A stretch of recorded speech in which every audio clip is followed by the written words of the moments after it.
Jangan pernah makan sate sembarangan, apalagi jika itu dikasih oleh orang yang tidak kamu kenal. Jika kamu tidak ingin nasibmu seperti pria di dalam cerita ini. Oke guys, Assalamualaikum warahmatullahi wabarakatuh. Kembali lagi di channel Cinta Tanpa Izin.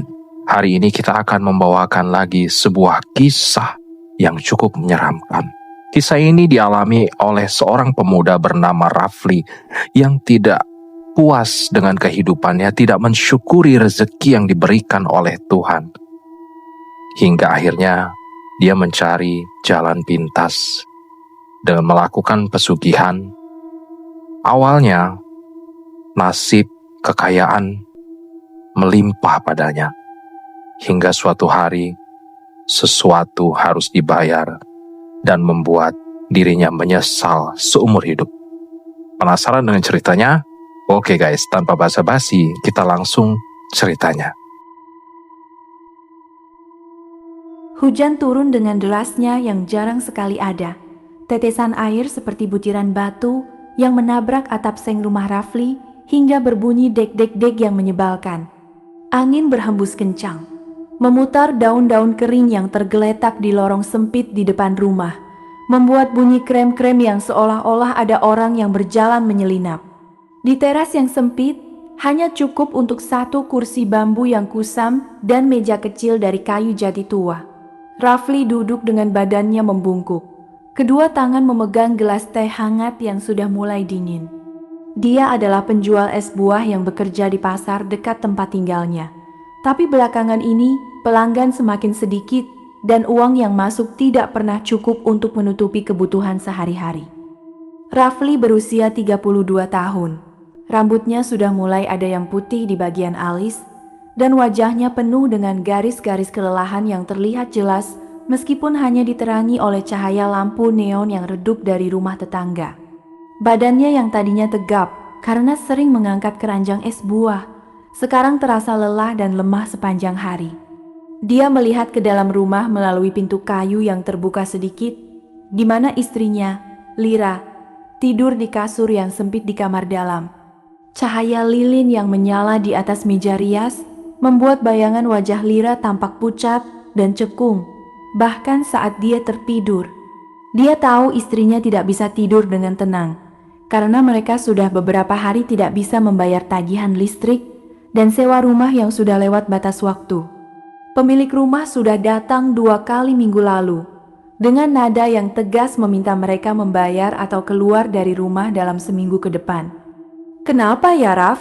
Kok kita selalu begini?" Suara Lira terdengar perlahan dari dalam kamar, tanpa membuka mata. Dia bicara dengan nada yang lemah, penuh dengan kesedihan dan khawatir yang sudah tidak bisa disembunyikan lagi. Rafli hanya terdiam, tidak bisa menjawab. Dia menggosok wajahnya yang lelah dengan jari-jari yang kering, lalu melihat kembali ke jalan raya yang sepi. Jalan itu hanya beraspal tipis, dan di malam yang gelap seperti ini, tidak ada satu kendaraan pun yang lewat. Hanya cahaya lampu jalan yang kusam yang menyinari bagian depan, membuat bayangan yang panjang dan mengerikan di permukaan jalan yang basah. Saat Rafli mau mengangkat gelas teh untuk meminumnya, dia melihat sesuatu dari kejauhan.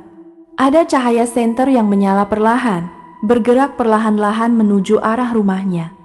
Cahaya itu tidak terlihat jelas, seolah-olah disembunyikan oleh kabut yang muncul tiba-tiba di tengah hujan. Diikuti oleh cahaya senter itu, terdengar langkah kaki yang pelan, tap-tap-tap, yang terdengar jelas meskipun hujan masih turun deras. Rafli merasa dadanya berdebar kencang. Ada rasa tidak nyaman yang muncul di dalam hatinya, seolah-olah sesuatu yang buruk akan datang. Orang yang membawa senter itu semakin dekat, dan akhirnya Rafli bisa melihat badannya. Itu adalah seorang pria tua, tingginya tidak lebih dari 1,50 meter, dengan tubuh yang bungkuk seperti sudah tua sekali. Dia memakai baju panjang berwarna hitam yang penuh dengan liang-liang kecil, seolah-olah sudah dipakai bertahun-tahun dan tidak pernah dibersihkan. Rambutnya putih semuanya, tergeletak acak di atas kepalanya, dan janggutnya yang panjang menutupi dagunya. Tangannya yang kering dan tulang-tulangnya terlihat jelas, memegang keranjang kayu yang bentuknya lonjong, tertutup dengan kain hitam tebal yang terasa aneh. Pria tua berjalan dengan langkah yang perlahan dan stabil, meskipun jalanan basah dan licin. Dia berhenti tepat di depan teras Rafli, dan cahaya senternya menyorot wajah Rafli sehingga dia terpaksa menutupi mata dengan tangan. Suaranya terdengar lembut, tapi ada nada di dalamnya yang membuat bulu kuduk Rafli berdiri. "Mau beli sate, Mas?" Rafli mengangkat kepalanya, melihat wajah pria tua yang terang oleh senter. Wajahnya kering dan penuh keriput, matanya besar dan hitam, tanpa pupila yang terlihat. Dia tersenyum, tapi senyumnya tidak terasa ramah. Malah seolah-olah dia tahu semua rahasia Rafli dan sedang menunggunya. Rafli menggeleng perlahan. Tangannya masih memegang gelas teh yang sudah dingin. "Tidak, Pak. Saya tidak punya uang." Pria tua mengangguk perlahan. Senyumnya tidak hilang. Dia menggerakkan tangannya yang kering, membuka kain hitam yang menutupi keranjang. Saat kain itu terbuka, bau yang aneh menyebar ke udara. Bau harum seperti bumbu rempah yang kuat. Tapi ada campuran bau yang tidak dikenal, seolah-olah bau tanah basah atau sesuatu yang sudah mulai membusuk.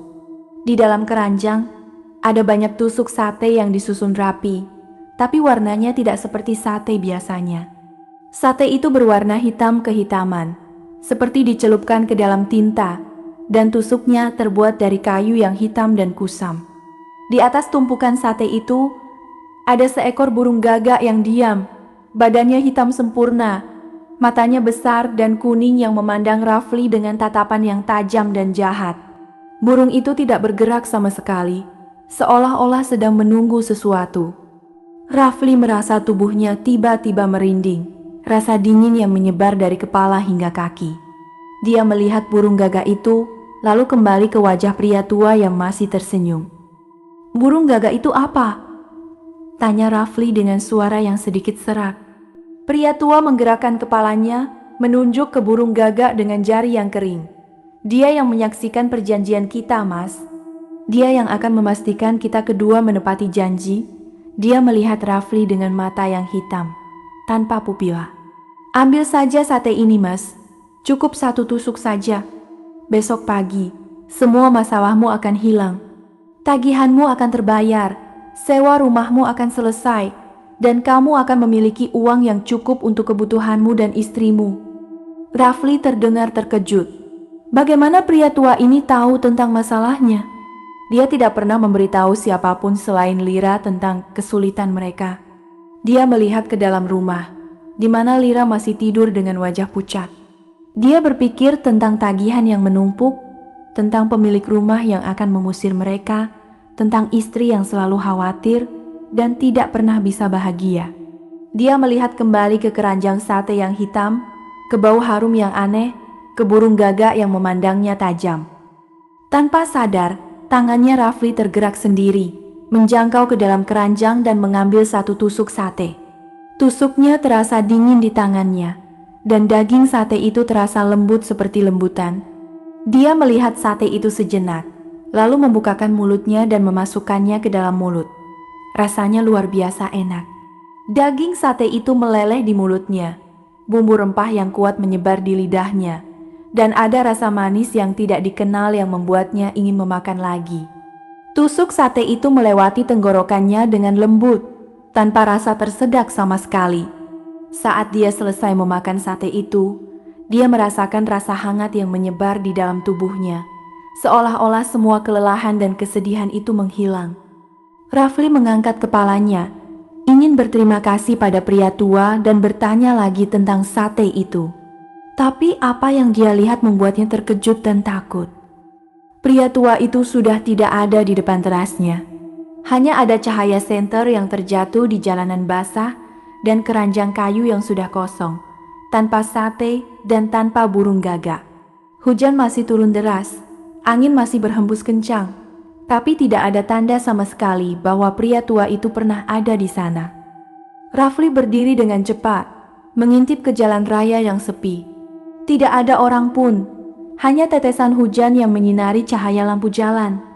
Dia melihat ke tangannya yang masih terasa dingin, seolah-olah dia baru saja menyentuh sesuatu yang tidak wujud. Dia merasakan tenggorokannya, di mana sate itu sudah masuk, dan rasa enak itu masih ada di lidahnya. Tapi di samping rasa itu, ada rasa takut yang besar yang muncul di dalam hatinya. Seolah-olah dia baru saja melakukan sesuatu yang sangat salah, sesuatu yang akan membawakan malapetaka bagi dia dan Lira. Saat itu, dari kejauhan, terdengar bunyi kicau burung gagak yang panjang dan menyebalkan. Bunyi itu terdengar jelas meskipun hujan dan seolah-olah sedang menuju arah rumahnya. Rafli melihat ke atas langit yang gelap, tapi tidak melihat apa-apa. Dia kembali ke dalam rumah, menutup pintu kayu dengan perlahan, dan mendekati kasur di mana Lira masih tidur. Dia duduk di tepi kasur, melihat wajah istri yang pucat, dan memegang tangannya yang lemah. "Besok pagi, semua akan baik-baik saja, sayang," ucapnya perlahan, meskipun dia sendiri tidak yakin. Di luar, bunyi kicau burung gagak semakin dekat, hingga terdengar jelas di atap rumah. Rafli merasakan bulu kuduknya berdiri lagi, dan dia tahu, malam ini tidak akan pernah berakhir dengan tenang, dan apa yang dia lakukan malam ini akan mengubah kehidupannya selamanya. Bunyi kicau burung gagak di atap terus bergema hingga subuh, membuat Rafli tidak bisa tidur dengan tenang. Dia berbaring di samping Lira yang sudah terlelap pulih, tapi pikirannya terus berputar tentang malam itu, tentang pria tua yang hilang tanpa jejak, sate hitam yang rasanya luar biasa enak, dan burung gagak yang memandangnya dengan tatapan jahat. Setiap kali dia menutup mata, dia melihat wajah pria tua yang tersenyum tanpa pupila, dan rasa takut yang kecil terus mengganggunya. Hujan sudah berhenti saat matahari mulai muncul, menyinari langit yang masih kegelapan dengan cahaya oranye muda. Rafli bangkit dari kasur dengan badan yang masih sedikit lelah, menggosok mata yang merah karena kurang tidur. Dia membuka pintu kamar dan keluar ke teras, ingin mengambil udara segar. Di lantai teras, dia melihat sesuatu yang membuatnya berhenti sejenak. Sehelai kain hitam yang kusam, sama seperti yang dipakai pria tua untuk menutupi keranjang. Kain itu tergeletak di sudut teras, basah karena hujan, dan di permukaannya ada bekas tinta hitam yang terlihat seperti jejak kaki burung. Rafli membungkuk dan mengambil kain itu. Rasanya kasar di tangannya, dan ada bau harum yang aneh, sama seperti bau sate malam itu. Dia memasukkannya ke dalam kantong celana. Tidak tahu mengapa, tapi merasa tidak bisa membuangnya begitu saja. Baru saja Rafli mau masuk ke dapur untuk memasak teh, telepon rumahnya tiba-tiba berdering dengan bunyi yang keras dan menyakitkan telinga. Dia berlari ke ruang tamu dan mengangkat pengangkat telepon. Hatinya berdebar kencang tanpa alasan. "Halo, apakah ini rumah Rafli, penjual es buah?" Suara seorang pria muda terdengar dari ujung telepon. Nadanya ceria dan tegas. "Ya, ini saya," jawab Rafli dengan suara yang sedikit serak. "Oh bagus, saya ini Pak Adi, pemilik toko serba ada Matahari Sejahtera yang baru buka di jalan utama. Saya butuh pesanan es buah sebanyak 50 keranjang untuk acara pembukaan toko besok pagi. Bisa kan mas? Harganya saya bayar 2 kali lipat dari harga biasa, dan uangnya langsung masuk ke rekening kamu hari ini juga." Rafli terkejut. Mulutnya terbuka lebar. 50 keranjang es buah, itu lebih banyak dari pesanan yang dia terima dalam seminggu penuh. Dan 2 kali lipat harga? Itu cukup untuk membayar semua tagihan listrik dan sewa rumah yang menumpuk. Dia tidak bisa percaya apa yang dia dengar. "Bisa pak, tentu bisa," jawabnya dengan nada yang penuh kegembiraan, lupa semua rasa takut malam itu. "Bagus. Saya akan kirim nomor rekeningmu ke admin saya, dan uangnya akan masuk dalam sejam. Silakan persiapkan es buahnya ya mas. Sampai jumpa besok." Dan telepon diputus dengan bunyi klik. Rafli berdiri diam di depan telepon, masih tidak percaya.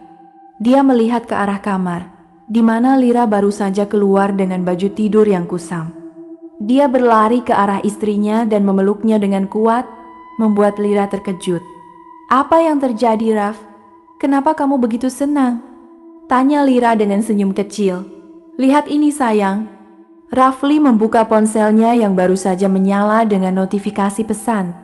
Di layar ponsel, muncul pesan dari bank. Transfer masuk sebesar 15,0 rupiah 0 dari rekening PT Matahari Sejahtera. Jumlah uang itu membuat Lira menangis terisak-isak. Tangannya memegang ponsel Rafli dengan erat. Air mata membasahi wajahnya yang tiba-tiba cerah. "Raf, uangnya sudah masuk. Banyak banget," teriaknya dengan suara yang penuh kegembiraan, menangis senang. "Kita bisa membayar tagihan. Kita bisa tetap tinggal di rumah ini." Rafli mengelus punggung istrinya yang menangis. Matanya juga sedikit basah. Semua kesulitan yang mereka alami sepertinya akan berakhir. Dia berpikir tentang malam itu, tentang sate hitam yang dia makan, dan tiba-tiba merasa bahwa itu bukan malapetaka, tapi anugerah. Mungkin pria tua itu adalah malaikat yang datang untuk menyelamatkan mereka. Hari itu, Rafli bekerja dengan semangat yang baru. Dia ke pasar untuk membeli bahan baku es buah sebanyak mungkin, meminta bantuan dari beberapa tetangga untuk membantu memotong buah dan menyusunnya ke dalam keranjang. Semua orang terkejut melihat kesibukannya, dan beberapa tetangga menyampaikan selamat karena dia mendapatkan pesanan besar. Lira membantu dia di dapur, wajahnya selalu tersenyum, dan untuk pertama kalinya dalam beberapa bulan, rumah mereka terasa penuh dengan kebahagiaan. Pada sore hari, uang lain tiba-tiba masuk ke rekening Rafli dari seorang pemilik restoran yang ingin memesan es buah untuk semua pelanggannya selama seminggu. Lalu hari berikutnya, pesanan lagi datang dari sebuah perusahaan besar yang mengadakan acara tahunan. Dalam waktu seminggu, rekening Rafli sudah penuh dengan uang yang cukup untuk membayar semua hutang. Bahkan ada sisa untuk membeli barang-barang baru. Dia membeli kulkas baru yang lebih besar untuk menyimpan es buah, sepeda motor baru untuk mengantar pesanan, dan bahkan membeli sepasang emas untuk Lira sebagai tanda terima kasih. "Kamu lihat sayang, semua ini baik-baik saja," ucap Rafli pada malam kelima setelah pesanan pertama datang, sambil mereka makan malam yang lezat di meja makan baru yang dia beli. "Itu burung di atap cuma burung biasa saja. Kamu jangan terlalu khawatir." Lira mengangguk, tapi wajahnya masih terlihat cemas. Setiap malam, sejak hari pertama uang masuk, seekor burung gagak selalu hinggap di atap rumah mereka, berkicau dengan suara yang menyebalkan dan terus-menerus. Bunyi itu terdengar jelas bahkan dari dalam rumah, membuat dia sulit tidur. Dan setiap malam, dia juga mimpi buruk. Mimpi tentang sate hitam yang berdarah, yang ketika dimakan akan membuat darah keluar dari hidung dan mulut. Dalam mimpi itu, dia melihat Rafli memakan sate itu lagi, dan lagi, sampai tubuhnya penuh dengan darah. "Saya merasa tidak nyaman, Raf," kata Lira dengan suara yang lemah, memegang sendoknya dengan erat. "Setiap malam saya mendengar bunyi itu, dan mimpi buruknya semakin parah. Saya merasa ada sesuatu yang salah dengan keberuntungan kita ini. Seolah-olah kita membayar sesuatu yang mahal untuknya." Rafli meletakkan garpunya dan mendekati istrinya, memegang tangannya. "Jangan khawatir, sayang. Ini semua karena kerja keras kita. Tidak ada yang salah. Itu burung cuma kebetulan hinggap di atap. Besok saya akan memasang pagar di atap agar dia tidak datang lagi." Lira tersenyum meskipun masih khawatir dan memeluk Rafli. Dia ingin percaya suaminya, tapi rasa tidak nyaman itu terus ada di dalam hatinya. Dia melihat ke jendela, di mana matahari sudah tenggelam dan malam mulai datang. Di luar, langit menjadi hitam sekali, dan ada cahaya hitam yang terlihat seperti mata burung yang memandangnya dari jauh. Seminggu kemudian, keberuntungan Rafli semakin besar. Dia mendapatkan pesanan dari seluruh kota, bahkan dari kota tetangga. Dia harus menyewa 2 orang pekerja untuk membantu dia, dan rumah mereka yang sempit sudah tidak cukup lagi untuk menyimpan barang-barang dan keranjang es buah. Tanpa ragu, Rafli memutuskan untuk membeli rumah baru, rumah yang lebih besar, dengan halaman yang luas dan kamar tidur yang nyaman. Rumah itu terletak di pinggiran kota, di jalan yang sepi dan tenang, dengan pohon-pohon besar yang rimbun di sekitarnya. Lira senang dengan rumah baru, tapi dia merasa tidak nyaman dengan suasana sekitarnya, seolah-olah rumah itu pernah mengalami sesuatu yang buruk. Pada malam pertama mereka tinggal di rumah baru, Rafli keluar ke teras untuk melihat pemandangan.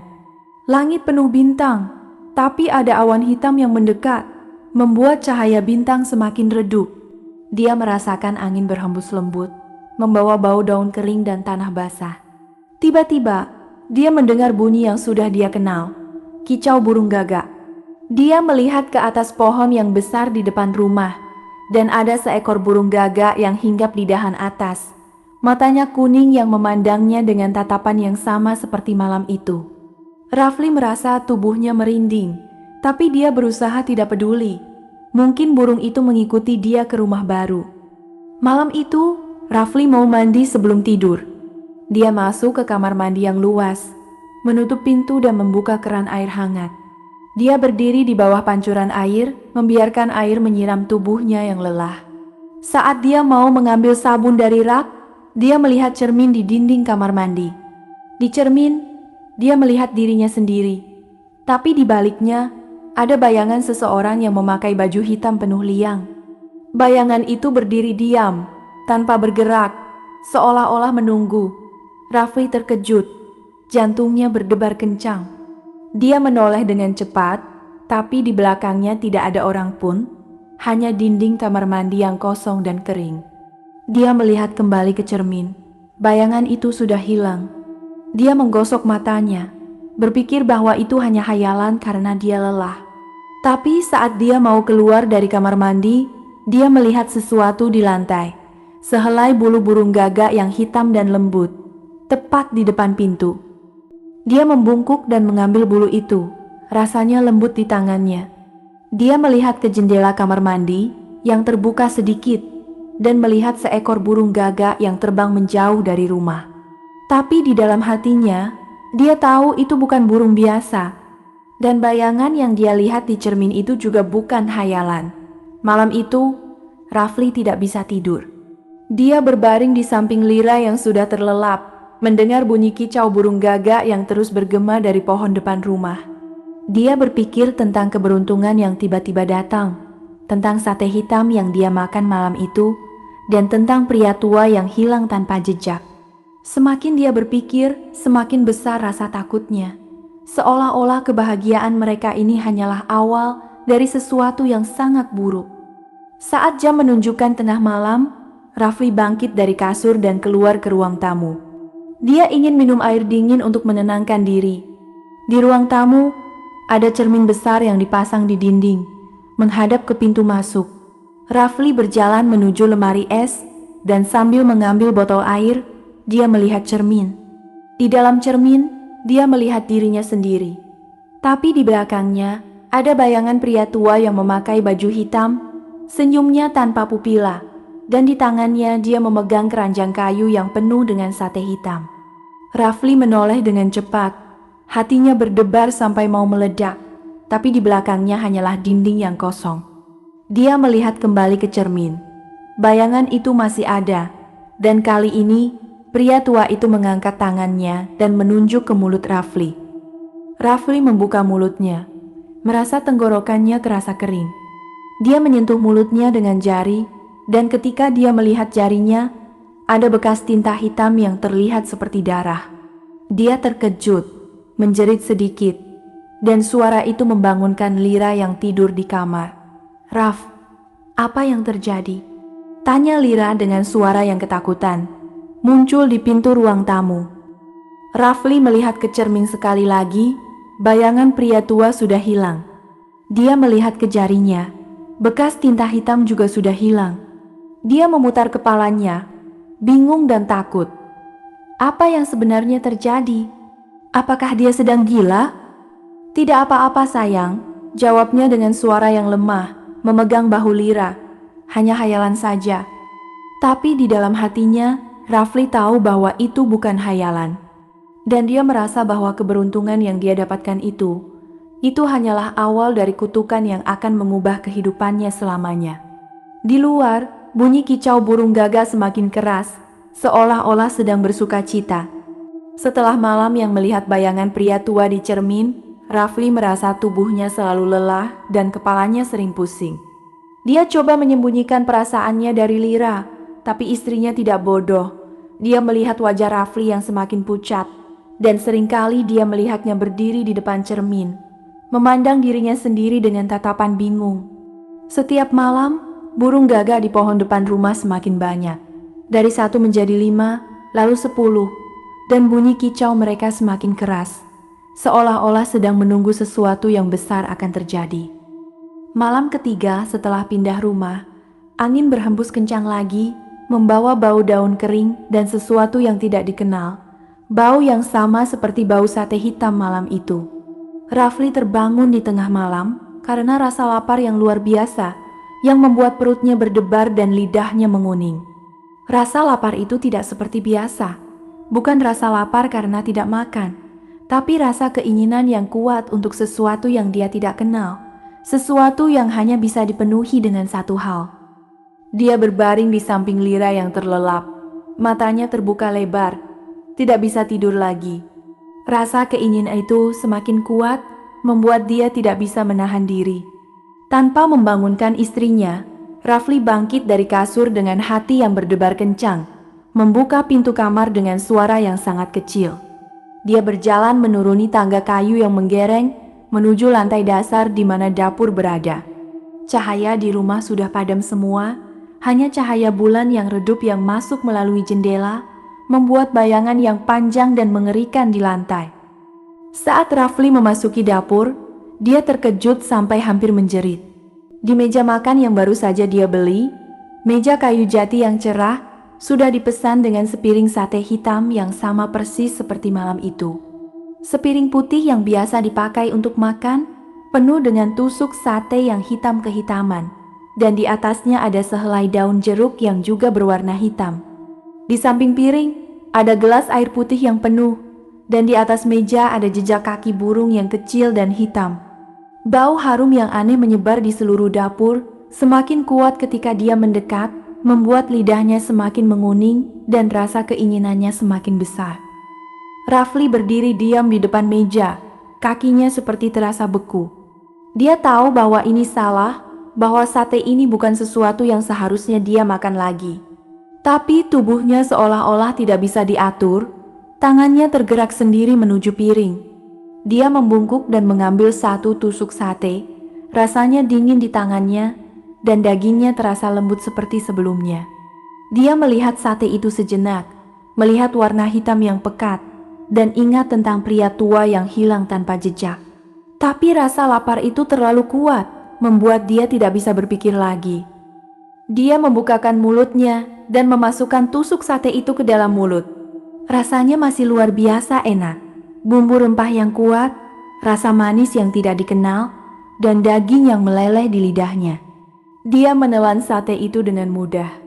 Tapi saat itu juga, dia merasakan tenggorokannya terasa terbakar seperti disiram dengan minyak panas. Rasa terbakar itu cepat menyebar ke tenggorokan, lalu ke leher, lalu ke seluruh tubuh. Rafli menjerit sedikit, memegang tenggorokannya dengan tangan yang kaku, dan mulutnya terasa kering seperti gurun. Dia berlari ke lemari es untuk mengambil air, membuka tutupnya dengan kecepatan dan mengambil botol air dingin. Dia membuka tutup botol dan meminum airnya sampai habis.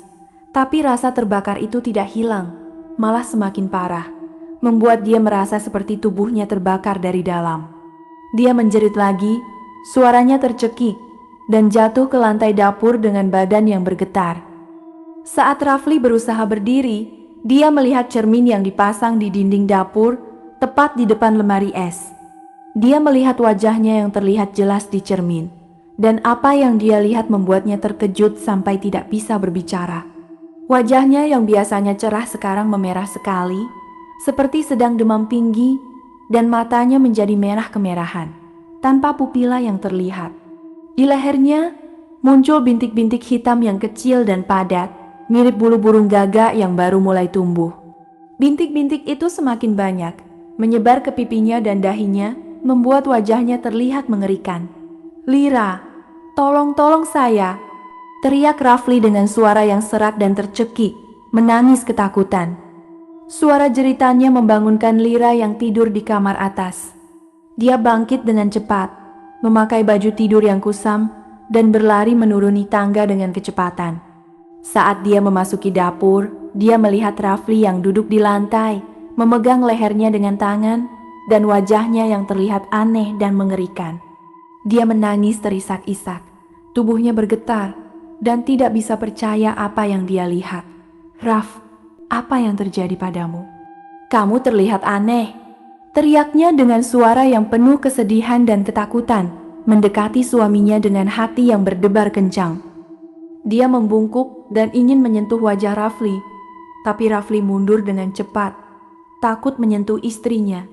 "Jangan mendekat. Saya takut, saya akan menyakitimu," ucapnya dengan suara yang lemah. Air mata membasahi wajahnya yang memerah. Saat itu, bunyi kicau burung gagak di atap rumah semakin keras, hingga terdengar seperti rayuan yang ganas. Rafli melihat ke jendela dapur yang terbuka sedikit, dan apa yang dia lihat membuatnya terkejut lagi.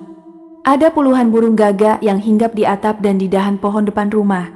Semua matanya kuning yang memandangnya dengan tatapan jahat dan merendahkan.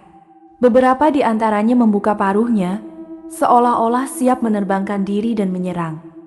Rafli melihat ke cermin lagi, melihat bintik-bintik hitam di wajahnya yang semakin banyak dan tebal.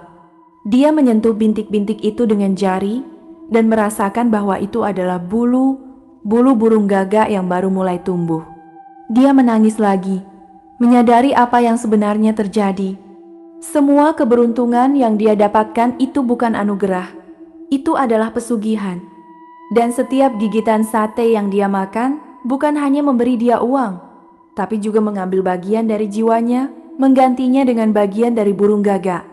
"Lira, saya salah," ucap Rafli dengan suara yang lemah, melihat istrinya yang menangis. "Saya makan sate itu lagi, dan ini akibatnya." Lira menangis terisak-isak, memeluk suaminya dengan kuat meskipun dia terlihat mengerikan. "Tidak apa-apa, Raf.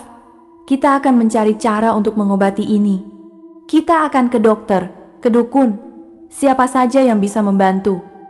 Rafli mengangguk, tapi dia tahu bahwa tidak ada yang bisa membantu. Dia melihat ke jendela lagi, di mana burung gagak semakin banyak, dan salah satu dari mereka, yang terbesar, membuka sayapnya dan terbang ke arah jendela.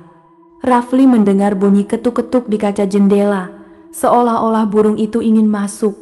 Dia melihat ke cermin sekali lagi, dan di dalam cermin, dia melihat wajahnya yang semakin berubah.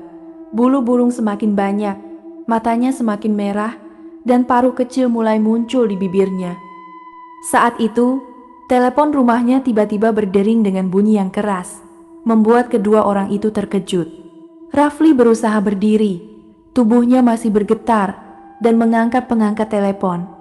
Suara pria tua yang dia kenal terdengar dari ujung telepon. Suaranya lembut namun ganas. "Kamu sudah makan yang kedua, Mas Rafli?" ucap pria tua dengan senyum yang tidak terlihat. "Sangat bagus. Sekarang, bagian jiwamu yang kedua sudah menjadi milikku. Dan yang ketiga akan membuatmu penuhnya milikku." Rafli menjerit, membuang pengangkat telepon ke lantai. Dia melihat ke jendela. Kaca jendela itu pecah, dan seekor burung gagak yang besar terbang masuk ke dapur, paruhnya tajam dan siap menusuk.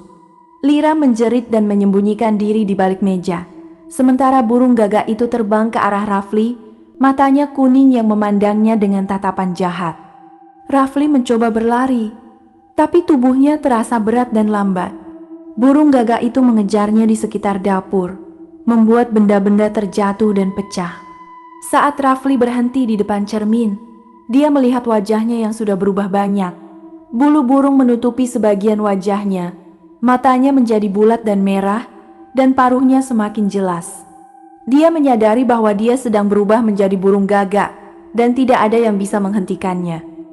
Di luar, bunyi kicau burung gagak semakin kuat, seolah-olah mereka sedang bersuka cita. Rafli melihat ke jendela, di mana puluhan burung gagak lagi menunggu. Dan dia tahu, malam ini dia akan kehilangan bagian jiwanya yang lebih banyak. Dan yang terburuk, dia tidak tahu apa yang akan terjadi ketika gigitan ketiga tiba. Burung gagak yang besar terbang melewati kepala Rafli, memecah cermin dapur yang besar hingga serpihan kaca terbang ke segala arah. Rafli terjatuh ke lantai, tubuhnya bergetar, dan serpihan kaca menyayat tungkai kakinya. Darah merah muda keluar dari luka, tapi dia tidak merasakan rasa sakit, hanya rasa dingin yang menyebar ke seluruh tubuh. Lira keluar dari balik meja dan berlari ke arahnya, menangis terisak-isak, memegang tubuhnya yang semakin berubah. "Raf, ayo kita ke rumah sakit." "Segera!" teriaknya dengan suara yang penuh ketakutan, mencoba membangkitkan suaminya. Rafli menggeleng perlahan, matanya yang merah memandangnya. "Tidak usah, sayang. Tidak ada gunanya. Ini kutukan. Tidak ada yang bisa mengobatinya." Lira tidak mau mendengar. Dia membangunkan Rafli dengan segala kekuatan, membungkus luka di kakinya dengan kain handuk yang ada di meja. Dia membawanya ke kamar tidur di atas, meletakkan dia di kasur dengan hati yang patah. Saat dia melihat wajah Rafli yang semakin ditutupi bulu burung, dia menangis lagi, menangis karena tidak bisa melakukan apa-apa, menangis karena kehilangan suaminya yang dia cintai. Hari berikutnya, matahari muncul dengan cahaya yang terik, tapi rumah itu terasa sejuk dan sunyi. Rafli tidak bisa keluar rumah, bulu burung di badannya semakin banyak, bahkan mulai tumbuh di tangannya dan kakinya, membuatnya sulit berjalan.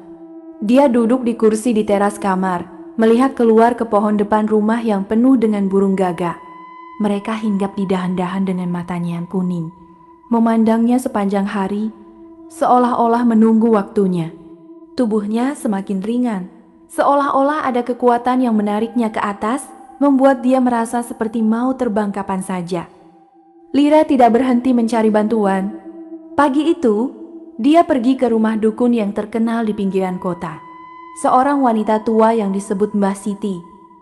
Dia membayar uang yang tidak sedikit untuk bertemu dengan Mbah Siti dan menceritakan semua yang terjadi tentang malam itu, sate hitam, dan perubahan yang terjadi pada Rafli.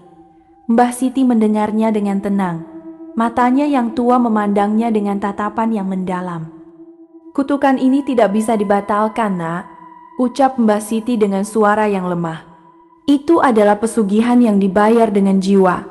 Setiap gigitan sate itu mengambil bagian jiwa, dan ketika 3 gigitan selesai, jiwa itu akan penuhnya milik pemilik pesugihan." "Tidak mungkin, Mbah. Harus ada cara untuk menghentikannya," teriak Lira dengan suara yang serak, menangis. Mbah Siti mengangguk perlahan. "Ada cara, tapi harganya terlalu mahal. Kamu harus memberikan jiwa yang lain untuk menggantikan jiwa dia.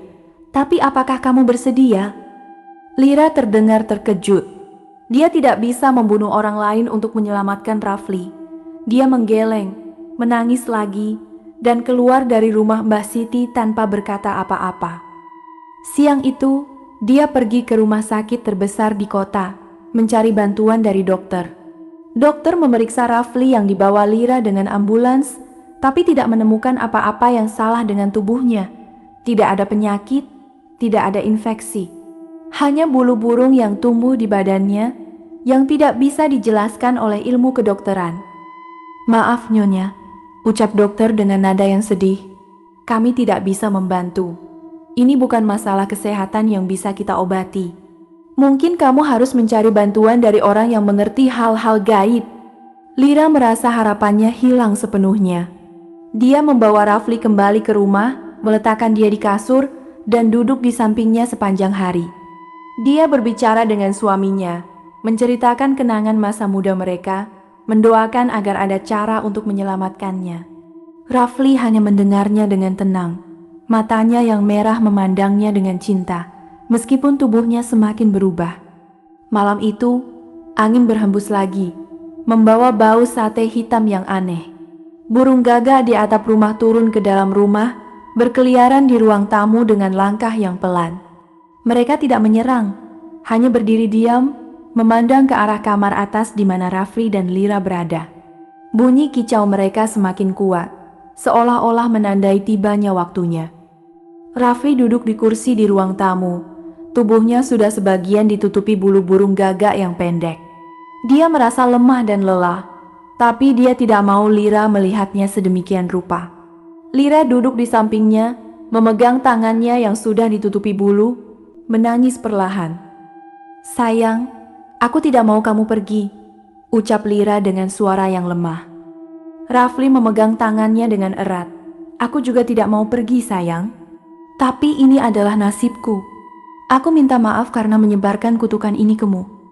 Saat itu, pintu masuk rumah terbuka dengan sendirinya, tanpa ada yang membukanya. Angin sejuk masuk ke dalam ruang tamu, membuat lilin yang menyala di meja tergoncang. Pria tua dengan baju hitam penuh liang muncul di pintu, berdiri diam dengan senyum yang mengerikan. Rambutnya putih dan acak, matanya hitam tanpa pupila, dan di tangannya dia memegang keranjang kayu yang penuh dengan sate hitam. "Waktu sudah tiba, Mas Rafli," ucapnya dengan suara yang lemah namun ganas. "Kamu sudah mengambil 3 gigitan. Pertama malam itu, kedua malam kemarin, dan yang ketiga. Yang ketiga sudah masuk ke dalam tubuhmu saat kamu tidur tadi." Rafli terkejut, tubuhnya bergetar. Dia tidak ingat makan sate yang ketiga. Kapan itu terjadi? Dia melihat ke meja di samping kursi. Ada sepiring sate hitam yang sudah kosong, yang dia tidak sadari ada di sana. Dia menangis, menyadari bahwa dia telah makan sate yang ketiga tanpa menyadari. "Bayar apa, Pak? Apa yang kamu inginkan?" tanya Rafli dengan suara yang serak. Matanya memandang pria tua yang mengerikan. Pria tua tersenyum lagi, senyumnya semakin lebar. "Jiwa yang bersih, Mas. Jiwa yang belum terkontaminasi oleh kutukan. Atau jiwa orang yang kamu cintai." Dia melihat ke arah Lira yang menangis di samping Rafli. Matanya hitam yang memancarkan kejahatan. Rafli melihat Lira, hatinya patah. Dia tidak mau kehilangan istrinya. Dia tidak bisa membiarkan pria tua itu mengambil jiwa Lira. Dia mengangkat kepalanya, melihat pria tua dengan mata yang penuh keberanian. "Ambil saja jiwaku, jangan sentuh dia," ucapnya dengan suara yang tegas, meskipun tubuhnya semakin lemah. Pria tua mengangguk perlahan, senyumnya tidak hilang. "Baiklah, Mas, tapi ingat, perjanjian tidak bisa diubah. Kamu telah memilih, dan kamu harus menanggung konsekuensinya." Dia membuka tangan kanannya, dan dari keranjang kayunya, seekor burung gagak terbesar terbang ke arah Rafli. Burung itu berwarna hitam sempurna, matanya kuning yang memandangnya dengan tatapan jahat, dan paruhnya tajam seperti pisau, siap menusuk. Lira menjerit dan mencoba melindungi Rafli, tapi Rafli mendorongnya dengan lembut. "Jangan, sayang. Ini adalah pilihanku. Jangan ikut campur." Burung gagak itu terbang semakin dekat. Paruhnya sudah siap menyentuh leher Rafli. Rafli menutup mata, menunggu rasa sakit yang akan datang. Tapi saat burung itu hampir menyentuhnya, sesuatu yang tidak terduga terjadi. Burung gagak itu berhenti di udara, menangis dengan suara yang menyebalkan, dan tubuhnya mulai berubah. Warnanya berubah dari hitam menjadi putih, dan sayapnya membesar, seolah-olah menjadi burung elang. Rafli membuka mata, terkejut. Dia melihat burung yang sudah berubah, dan kemudian melihat ke arah pria tua. Wajah pria tua itu juga mulai berubah. Keriputannya hilang, rambutnya menjadi hitam, dan matanya muncul pupila yang hitam. Dia tidak lagi terlihat tua dan mengerikan, tapi muda dan tampan, dengan senyum yang ramah.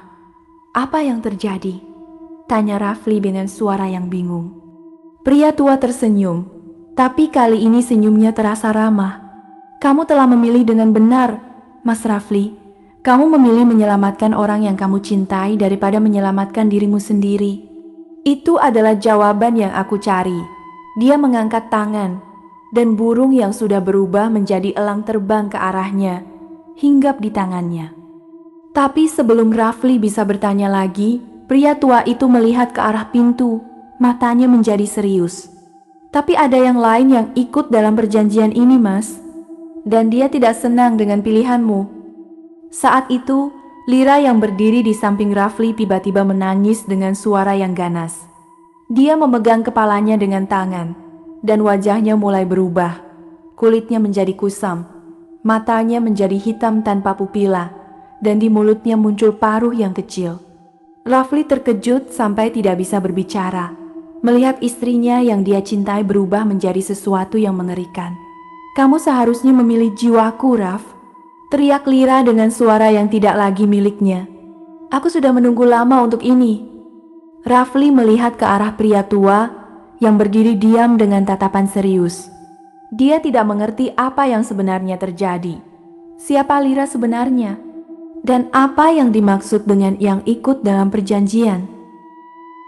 Suara Lira yang ganas bergema di ruang tamu, membuat dinding rumah tergoncang. Rafli berdiri terkejut, matanya memandang istrinya yang dia cintai, yang kini wajahnya berubah menjadi sesuatu yang mengerikan, kulitnya kusam dan mengelupas, matanya hitam tanpa pupila, dan paruh kecil yang muncul di bibirnya. Dia tidak bisa percaya apa yang dia lihat. Semua ini seolah-olah mimpi buruk yang tidak mau berakhir. Tiba-tiba, Lira berdiri cepat dan menangkap burung elang yang hinggap di tangan pria tua. Burung itu berteriak keras dengan suara yang menyebalkan, menggerakkan sayapnya dengan kuat, tapi Lira tidak melepaskannya. Dia memegangnya dengan tangannya yang kini juga berubah, jari-jari yang panjang dan bertulang, tanpa kulit. Dia menatap Rafli dengan wajah yang tiba-tiba berubah lagi. Tidak lagi sedih atau marah, tapi dingin dan tanpa perasaan. Seolah-olah dia tidak pernah mengenalnya. "Kamu terlalu bodoh, Raf," ucap Lira dengan suara yang berbeda. Suara yang lebih rendah, lebih dingin, tidak pernah dia dengar sebelumnya. "Kamu tidak pernah berpikir, siapa yang sebenarnya memberitahu pria itu tentang keadaanmu? Siapa yang selalu mengingatkan kamu tentang kesulitan uangmu, sampai kamu merasa putus asa dan bersedia mengambil apa saja yang ditawarkan?" Rafli terkejut, tubuhnya bergetar. Dia menggeleng perlahan, tidak mau percaya apa yang dia dengar. "Apa artinya, sayang? Jangan bercanda seperti ini. Sayangmu? Aku bukan Lira," jawab dia dengan senyum yang mengerikan. Dia mengangkat tangan kirinya yang sudah berubah dan mengusap wajahnya dengan perlahan. Kulit wajahnya yang semula cantik dan lembut mulai terlepas, seperti kain yang kusam yang ditarik keluar. Di balik kulit itu, muncul wajah seorang wanita muda yang tidak dikenal. Wajah dengan alis tebal, mata yang kecil dan cerah, tapi dengan tatapan yang jahat. Rambutnya hitam dan lurus, tergeletak rapi di pundaknya. Rafli menjerit, menutup mata dengan tangan. Dia tidak bisa melihat, tidak bisa menerima bahwa semua ini benar. Tidak, tidak mungkin. Lira ada di sini. Dia adalah istriku. Pria tua yang sudah berubah menjadi muda dan tampan berdiri diam di sampingnya. Tersenyum lagi. "Dia benar, Mas. Semua ini adalah tes. Tes untuk melihat seberapa jauh kamu akan pergi untuk menyelamatkan orang yang kamu cintai. Bahkan jika orang itu tidak nyata." Dia melihat Rafli dengan mata yang penuh kesadaran. "Lira sudah mati 2 tahun yang lalu, ketika kamu kecelakaan karena mabuk minum. Kamu mengendarai sepeda motormu dengan cepat di malam hujan dan menabrak pohon besar di jalan raya. Lira yang menemanimu itu tewas di tempat kejadian. Kamu terlalu sakit hati, terlalu tidak mau menerima kenyataan. Jadi kamu menciptakan aku." Dia menunjuk ke wanita yang meniru Lira sebagai bayangan dia. "Aku adalah ciptaan pikiranmu, yang kamu jadikan sebagai sandaran, sebagai alasan untuk hidup. Tapi kamu tidak menyadari bahwa aku juga yang membuatmu terjebak dalam kesulitan, yang selalu menghilangkan pesananmu, yang selalu membuat tagihanmu terlambat, sampai kamu bersedia mengambil pesugihan yang ditawarkan." Rafli membuka mata, melihat wanita yang meniru Lira dan pria tua yang sudah berubah. Semua kenangan masa lalu mulai muncul di benaknya. Malam hujan itu, bunyi tabrakan yang keras, suara tangisan Lira yang terakhir. Dia ingat sekarang, dia memang kecelakaan dan Lira memang tewas. Dia telah hidup sendirian selama 2 tahun, menciptakan bayangan Lira untuk mengisi kekosongan di hatinya. Dia telah berbicara dengan dia, makan dengan dia, tidur dengan dia, tapi dia tidak pernah nyata. Dia melihat ke cermin yang ada di dinding ruang tamu yang belum pecah. Di cermin, dia melihat dirinya sendiri. Tubuhnya sudah penuh bulu burung gagak yang panjang. Matanya menjadi hitam seperti biji beras, tanpa pupila, dan paruh yang jelas muncul di bibirnya. Dia sudah berubah sepenuhnya, tidak lagi manusia. Dia menangis. Merah membasahi bulu di wajahnya. "Semua ini karena aku terlalu bodoh," ucapnya dengan suara yang serak, yang kini sudah mirip bunyi kicau burung. "Aku tidak mau menerima kenyataan bahwa Lira sudah pergi." Pria tua mengangguk perlahan. "Ya mas, dan karena itu, kamu telah memilih menyelamatkan bayangan daripada menyadari kebenaran. Sekarang, kamu harus tinggal dengan kutukanmu, atau bergabung dengan kita." Dia membuka tangan, dan burung elang yang masih ditahan Lira terbang ke arahnya, hinggap di tangannya. "Kita adalah kelompok yang membantu orang yang putus asa, yang memberikan mereka keberuntungan, tapi dengan harga yang mereka pilih sendiri." Rafli melihat ke cermin lagi, melihat tubuhnya yang sudah berubah sepenuhnya. Dia merasa kekuatan di dalamnya, kekuatan terbang yang dia tidak pernah rasakan sebelumnya. Dia berdiri dari kursi dengan mudah, meskipun dia tidak ingat bagaimana caranya. Tubuhnya semakin ringan, seolah-olah ada angin yang menariknya ke atas. Dia berjalan menuju jendela ruang tamu yang terbuka sedikit dan melihat keluar. Di atap rumah, ada rombongan burung gagak yang banyak, ratusan burung. Semua matanya kuning yang memandangnya dengan tatapan yang penuh harapan. Tanpa sadar, Rafli melompat ke jendela dan tubuhnya terbang ke udara. Dia menggerakkan sayapnya yang baru tumbuh, sayap yang besar dan hitam, penuh bulu, dengan mudah terbang ke atas atap rumah. Burung gagak yang ada di atap menyambutnya dengan bunyi kicau yang meriah, seolah-olah dia adalah salah satu dari mereka. Rafli terbang di antara mereka, melihat ke bawah ke rumah yang sudah tidak lagi menjadi miliknya. Dia melihat wanita yang meniru Lira berdiri di pintu masuk, memegang keranjang sate hitam yang penuh. Di dalam rumah, wanita yang meniru Lira melihat ke atap, di mana Rafli sudah mulai menghilang di antara kegelapan. Hujan mulai turun lagi, tetesan air yang besar menabrak atap dan lantai, membuat bunyi dek-dek-dek yang menyebalkan. Dia menutup keranjang sate hitam dengan kain hitam yang kusam, lalu membuka pintu rumah sepenuhnya. Di luar, langit menjadi hitam sekali, dan cahaya bulan yang redup menyinari jalan raya yang sepi. "Siapa yang akan jadi korban selanjutnya?" ucapnya dengan senyum yang sama seperti pria tua, senyum yang mengerikan. Senyum. Dia berjalan keluar dari rumah, menutup pintu di belakangnya, dan berjalan menuju jalan raya yang sepi. Keranjang sate hitam di tangannya terasa ringan, seolah-olah menunggu untuk diberikan kepada orang yang baru. Dan pada saat itu, seekor burung gagak baru terbang dari kejauhan, terbang ke arahnya dengan cepat. Burung itu berwarna hitam sempurna, matanya kuning yang memandangnya dengan tatapan yang sama. Tatapan yang jahat, penuh harapan, seolah dia juga sedang menunggu giliran untuk memakan jiwa. Wanita itu tersenyum lagi, mengangkat keranjang sate hitam, dan melanjutkan perjalanannya ke dalam kegelapan, di mana orang yang putus asa sedang menunggu apa saja yang ditawarkan. Di atas langit, Rafli terbang bersama rombongan burung gagak, melihat ke bawah ke kota yang semakin jauh. Dia tidak merasa sedih atau menyesal, hanya rasa kebebasan yang dia tidak pernah rasakan sebelumnya. Tapi di dalam hatinya yang masih tersisa sedikit, dia ingat Lira yang sebenarnya, yang sudah mati 2 tahun yang lalu. Dia menangis. Bunyi kicaunya menyala di udara malam, seolah-olah menangis untuk semua orang yang putus asa, yang bersedia mengambil apa saja untuk melarikan diri dari kenyataan. Dan di bawahnya, hujan terus turun, menyembuhkan luka yang tersembunyi dan menyembunyikan jejak semua yang terjadi malam itu.